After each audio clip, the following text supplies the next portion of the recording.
Good morning sa lahat. Tara magbasa na tayo ng ating libro guys. Magandang Balita, Biblia. Today is 17 February 2024. Nandito na tayo sa aklat ng Awit, chapter 27, Panalangin ng Pagpupuri. Katha ni David. Gayahin natin to guys. Yung prayers ba ng pagpupuri.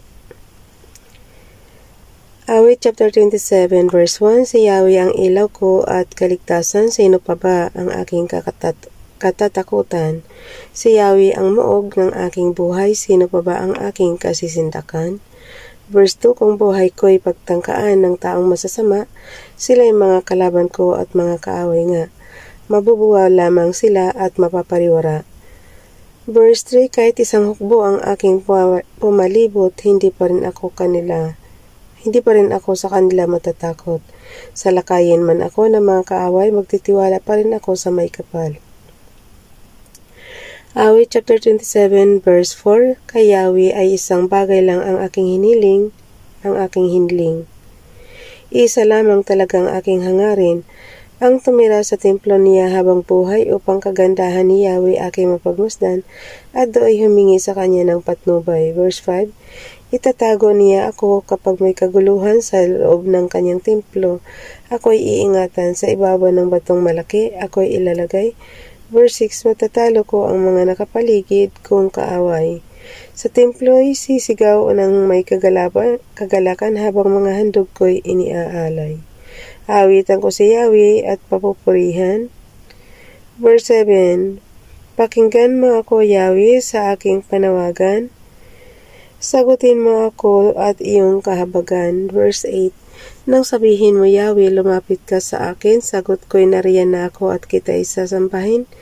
Verse 9, Huwag ka sanang magagalit sa akin, ang iyong lingkod, huwag mo sanang palayasin. Tinulungan mo ako, Diyos ng aking kaligtasan, huwag mo po akong iwan at huwag pabayaan. Verse 10, Itakwil man ako ng aking ama at ina, si Yahweh ang sa akin ay mag-aaruga. Pakisabayin ako guys. Nalalaktawan ko yung ibang word Ulitin ko ha, verse 10.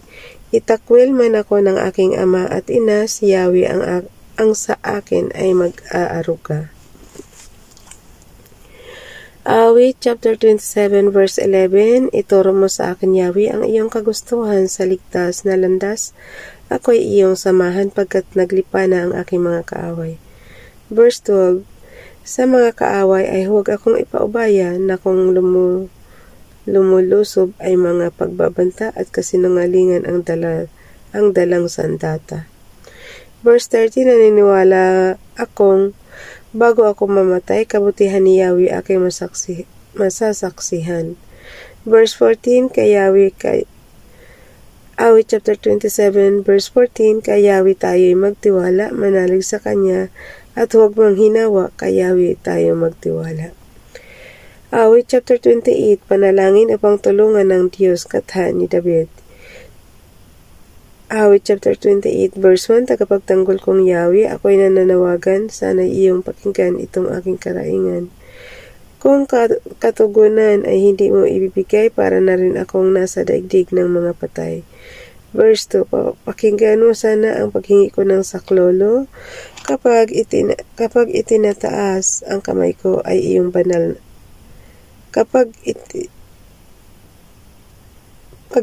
Ulitin ko guys. Pakinggan mo sana ang paghingi ko ng saklolo kapag itinataas ang kamay ko sa iyong banal na templo. Verse 3, Huwag mo akong ibilang sa mga masasama, napawang kalikuan ang mga ginagawa kung magsalita'y parang mga kaibigan, ngunit sa puso'y may pagkamunghing taglay. Awit chapter 28 verse 4, Parusahan mo sila sa kanilang ginagawa, pagkat mga gawa nila'y pawang masasama, parusa sa kanila'y iyong igawad, ibigay sa kanila ang hatol na dapat. Nandito tayo sa Awit chapter 28 verse 5, Mga gawa ni Yahweh ay di nila pinapansin. Mabubuti niyang gaway ayaw intindihin, kaya't sila'y kanyang pupuksain at hindi na muling pababangunin. Awit chapter 28 verse 6, si Yahweh ay dapat purihin, dininig niya ang aking mga daing. Verse 7, si Yahweh ang lakas ko at kanasag, tiwala ko'y sa kanya nakalagak. Tinutulungan niya ako at pinasasaya. Sa awit pinasasalamatan ko siya. Awit chapter 28 verse 8, iniingatan ni Yahweh ang kanyang sambayanan. Siya ang kanlungan ng kanyang haring hinirang. Verse 9, iligtas mo, Yahweh, ang iyong bayan, ang mga sa iyo ay iyong basbasan, alagaan mo sila magpakailanman tulad ng pastol sa kanyang kawan.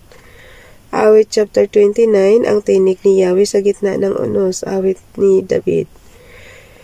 Awit chapter 29 verse 1, purihin ninyo si Yahweh, mga nilikha sa kalangitan, kilalanin ang kanyang lakas at kanyang kaluwalhatian. Verse 2, purihin ang kanyang maluwalhating pangalan, sambahin si Yahweh sa banal na kaayusan. Verse 3, tinig ni Yahweh, naririnig sa ibabaw ng dagat, ang dakilang Diyos ay nagpapakidlat, tumaalingaw-ngaw at naririnig ng lahat. Bulol na.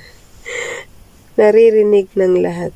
Verse 4, tinig ni Yahweh makapangyari. Pasensyahan nyo na boses ko, guys. Medyo kagagaling lang ng ubo at sipon natin.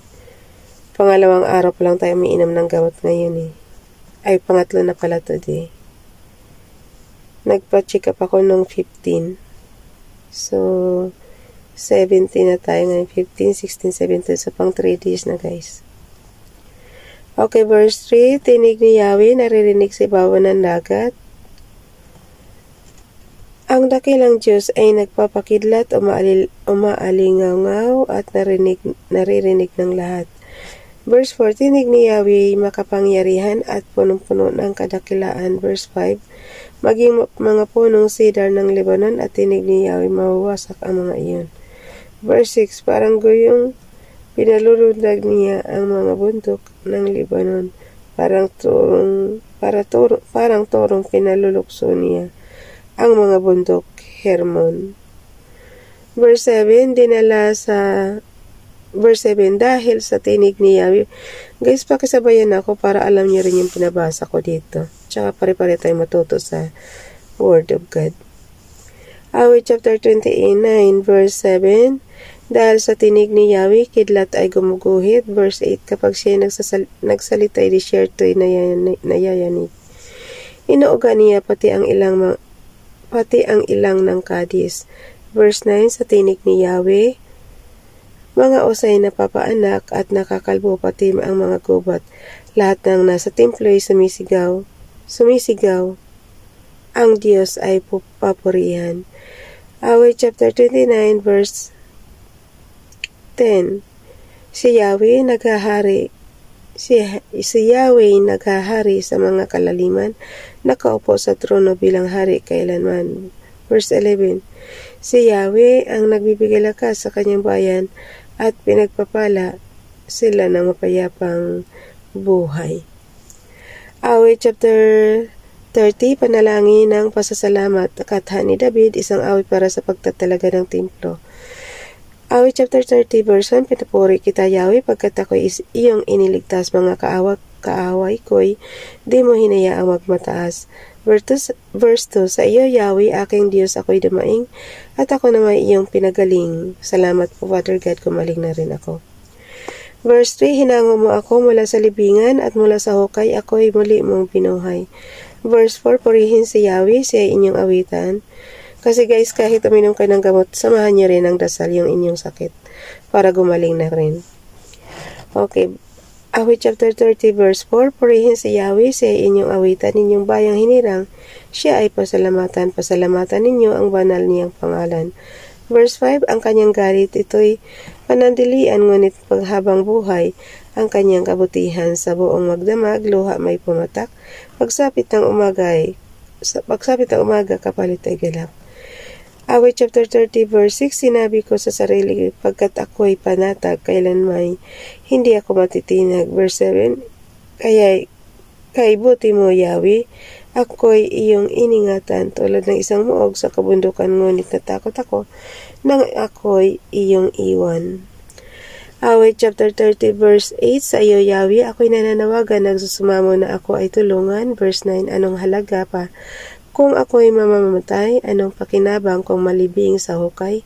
Makakapagpurit ba ang mga walang buhay? Maipapahayag ba nila ang iyong katapatan? Verse 10, pakinggan mo ako, Yahweh, at kabagan, o Yahweh, ako po sana'y tulungan.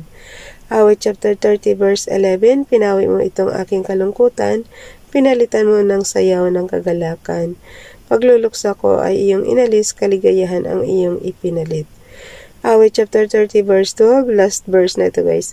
Aawit sa iyo ng papuri at hindi ako tatahimik, o Yahweh, aking Diyos, pasalamat ko'y walang patid.